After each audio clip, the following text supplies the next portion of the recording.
ಚಿಕ್ಕೋಡಿ ಮಹಾರಾಷ್ಟ್ರದಲ್ಲಿ ಭಾರಿ ಮಳೆ ಹಿನ್ನೆಲೆ ಚಿಕ್ಕೋಡಿ ತಾಲೂಕಿನ ನದಿಗಳಿಗೆ ಪ್ರವಾಹ ಪರಿಸ್ಥಿತಿ ನಿರ್ಮಾಣ ಹಿನ್ನೆಲೆಯಲ್ಲಿ ಇವತ್ತು ಚಿಕ್ಕೋಡಿ ತಾಲೂಕಿನ ಯಡೂರ ಗ್ರಾಮದ ಕೃಷ್ಣಾ ನದಿಯಲ್ಲಿ ಬೋಟಾ ಮೂಲಕ ಜಿಲ್ಲಾಧಿಕಾರಿ ಮೊಹಮ್ಮದ್ ರೋಷನ್ ಬೇಗ್ ಪ್ರವಾಹ ಪರಿಸ್ಥಿತಿ ಅವಲೋಕಿಸಿದ್ರು. ಜಿಲ್ಲಾಧಿಕಾರಿ ಮೊಹಮ್ಮದ್ ರೋಷನ್ ಬೇಗ್ ಅವರು ಪ್ರವಾಹ ಪರಿಸ್ಥಿತಿಯನ್ನ ಎದುರಿಸಲು ಸಿದ್ಧತೆಗಳನ್ನು ಪರಿಶೀಲಿಸಿದ್ದಾರೆ.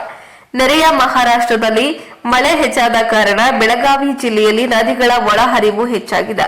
ಇವತ್ತು ಚಿಕ್ಕೋಡಿ ತಾಲೂಕಿನ ಮಾಂಜರಿ ಹಾಗೂ ಯಡೂರ ಗ್ರಾಮಗಳಲ್ಲಿ ಪ್ರವಾಹ ಪರಿಸ್ಥಿತಿ ಅವಲೋಕಿಸಿದ್ರು. ಬಳಿಕ ಸ್ಥಳೀಯ ಅಧಿಕಾರಿಗಳೊಂದಿಗೆ ಚರ್ಚಿಸಿ ಪ್ರವಾಹದ ಮುಂಜಾಗ್ರತೆ ಕ್ರಮಗಳನ್ನು ಕೈಗೊಳ್ಳುವಂತೆ ಸೂಚನೆ ನೀಡಿದ್ರು.